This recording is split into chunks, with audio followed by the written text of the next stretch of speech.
बिस्मिल्लाहिर्रहमानिर्रहीम। अस्सलाम वालेकुम। Welcome to my channel family fusion.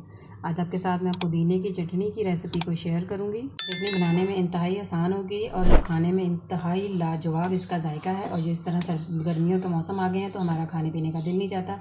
इसको आप चपाती के साथ, पराठे के साथ, इवन के कोई चावल पुलाव या दाल चावल के साथ भी खाएंगे तो इंशाल्लाह ताला ये आपको बहुत लजीज लगेगी। तो चलिए हमें अपनी रेसिपी को करते हैं स्टार्ट। इससे पहले कि अगर आप मेरे चैनल पर नए हैं तो जल्दी से मेरे चैनल को सब्सक्राइब कर लें ताकि हर नई वाली वीडियो मेरी आप तक पहुंच सके। तो चलिए अपनी वीडियो करते हैं स्टार्ट। बिस्मिल्लाहिर्रहमानिर्रहीम। पुदीने की चटनी बनाने के लिए मैंने 100 ग्राम के करीब पुदीना लिया है और इसकी मैंने पत्तियाँ ली हैं। इनकी डंडियों को निकाल दिया क्योंकि डंडियों से ये कड़वी हो जाती है। और मैंने तो बिल्कुल थोड़ा सा 50 ग्राम के करीब मैंने हरा धनिया लिया है।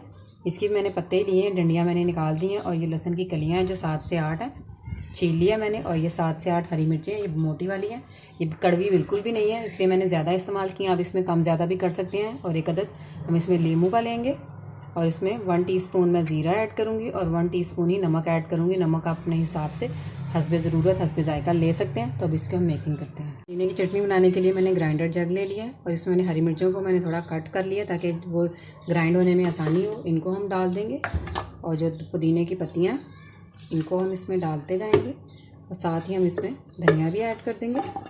और जो लहसुन की कलियाँ थी इनको भी हम साथ ही ऐड कर देंगे। इसमें ज़ीरा और जो नमक लिया है इसको भी हम इसके अंदर डाल देते हैं हम। और हम इस पर मैंने एक अदर लीमू जो लिया था इसको मैंने सेंटर से कट करके और इसके अंदर से मैंने बीजों को निकाल दिया और इसको भी डाल देंगे। इससे ये होगा कि हमारी चटनी एक हफ़्ते तक बिल्कुल सेफ़ रहेगी और इसका जो होगा कलर बिल्कुल भी चेंज नहीं होगा, कलर इसका ग्रीन ही रहेगा। तो ये अब हमारी चटनी, अब हमने इसको इजीली ग्राइंड करने के लिए इसमें मैं थोड़ा सा 2 टेबलस्पून के करीब इसमें पानी ऐड कर रही हूँ और इसको हम अच्छे से ग्राइंड कर लेंगे।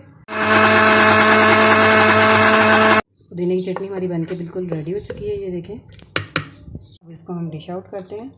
अब इसको जितने हिसाब से, जितनी पतली या कम गाढ़ी आप रखना चाहते हैं आप इसको रख सकते हैं। ये देखिए कि हमारी चटनी बनके बिल्कुल रेडी हो चुकी है।